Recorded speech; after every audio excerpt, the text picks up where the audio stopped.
You are the target. You are the target of Israel's most important battlefield, most important warfare campaign, and you're fair game.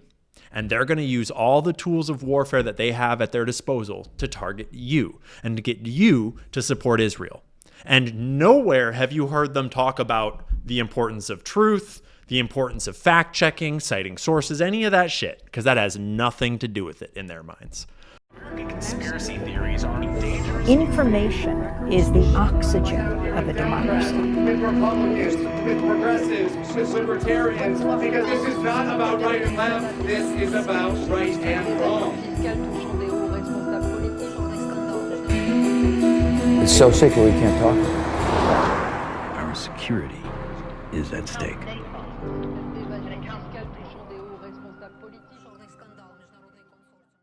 Benjamin Netanyahu is currently holding together a coalition government of a whole bunch of ultra far right groups that without them, he would not have been elected again. And he probably would have actually faced trial for his corruption trial, and he probably would be in jail by now. But instead, he allied with all these ultra far right, super extremist groups in Israel that came together and got him elected. Okay. And this is one of those groups, is my understanding. I'm not actually familiar with the New Hope Party, but the way they're speaking about them, that's what it's implied. And they were threatening to leave, and then they agreed to rejoin because Benjamin Netanyahu made a power deal where he said, I'll give you this if you give me that, right? Something that Benjamin has done a lot of. So, 20 times the budget for Hasbara in 2024. That's the kind of gravity that this situation holds for the Israeli government. It is an existential threat. The turning of American minds, I would almost say like the turning on of the American mind, the waking up of the American citizen is an existential threat to Israel. And if we start to examine the facts and get out of the Hasbara, they're fucked. And so they're 20xing that budget, right? I mean, just imagine that you run a company, you've got a couple employees, and they do stuff. And something comes up this year, and you decide that all of a sudden you need to give 20 times the funding to that one department. 20 times. That's insane. That's completely insane, right? You run a restaurant, and all of a sudden you're going to give 20 times the funding to your bar manager? The fuck is he going to do with it all, right? Not double, not 10 times, 20 times the Hasbara budget, okay? Let's pull this back up for you guys.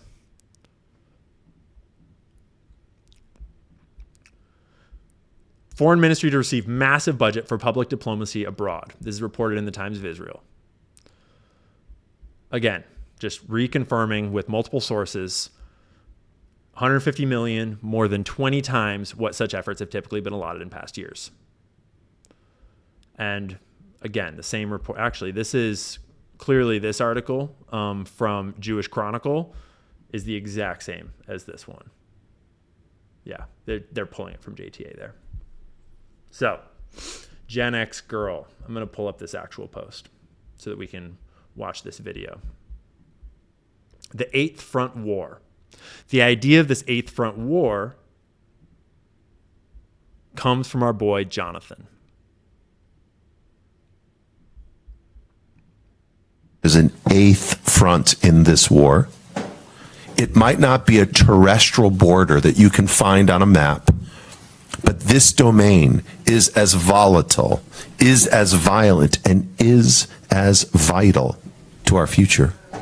The information sphere, the infosphere, is the eighth front in this war.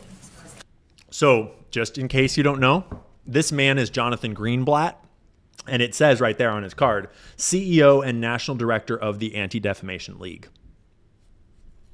And if you don't know about the Anti-Defamation League, we don't even have the beginnings of the time to go into how fucked up the Anti-Defamation League is. They should be called the Defamation League. And seizing the high ground in the fight for global public opinion is a battle that's as important to the long-term war as what you've done in Lebanon and Syria. So he just said that seizing the upper hand in the information war is as important as the kinetic war, the actual war. So one of the things we have fought now, a 7-front war, we have an 8th front. And that is the front in the battle for truth. Christian influencers, okay? You said, we talked about the woke right, and you said, I call it the woke Reich. That's a brilliant observation.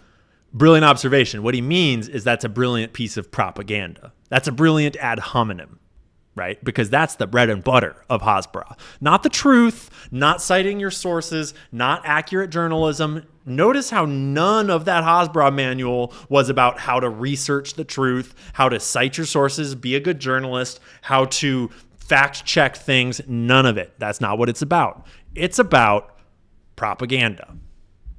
The woke right, because these people, you know, they're not any different from the woke left. I mean, they're insane. They're insane. They're lunatics, and they're not any different than the woke left. Well, Benjamin, as a person that grew up around the woke left and knows them quite well, and who is now a proud member of the woke Reich, as you say, let's just say we're pretty different. And it's really not that hard to figure out. I mean, like, I walk around wearing shirts that say Patriot, carrying a gun, like eating meat with my bare hands, doing physical activity, reporting on, you know, all these conspiracy theories that are very much not from the left. We're very different.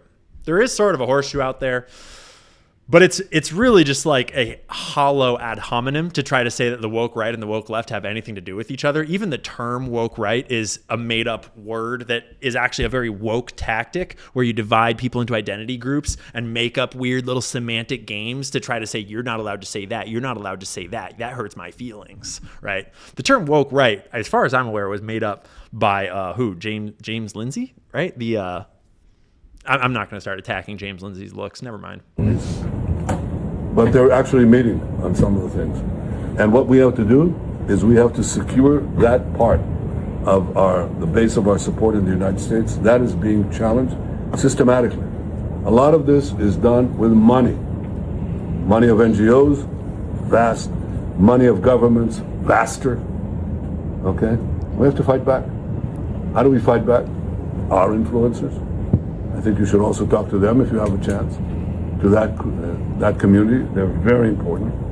And secondly, we're going to have to use the tools of battle. You know, the weapons change over time. We've been through this before. We've watched this clip before.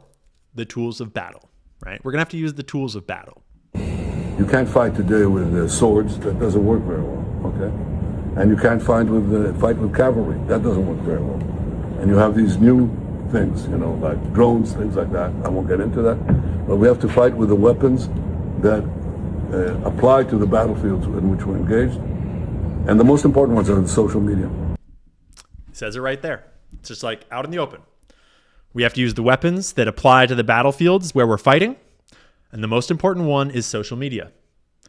The most important battlefield is social media, and the most important weapons are social media. And so what does that mean? That means that you are the target. You are the target of Israel's most important battlefield, most important warfare campaign, and you're fair game. And they're going to use all the tools of warfare that they have at their disposal to target you and to get you to support Israel. And nowhere have you heard them talk about the importance of truth, the importance of fact-checking, citing sources, any of that shit, because that has nothing to do with it in their minds. Because the thing is, imagine if you have social media occurring, right? And this is actually the tragic irony of this conversation becomes apparent pretty quickly as you think about it. Imagine you have all of social media and it's like a pool in front of you and we're all in there, you know, spitting memes, making jokes, you know, getting in arguments, having a good old time. Social media. And no one is doing any state-sponsored propaganda at all. It's just real, regular old conversations in social media, right? There'll be some truth going around. There'll be some journalism. There'll be some lies and incorrect shit. There'll be clickbait. There'll be advertising. There'll be all this shit, right? But ultimately, the journalistic spaces in an open social media environment with no outside foreign influences, will largely just skew towards the truth, because that's what everyone's job is. That's what everyone's there to do. And you'll always get some, assholes that are coming in and just like clickbaiting. You'll always get some people that are getting things wrong. That'll happen.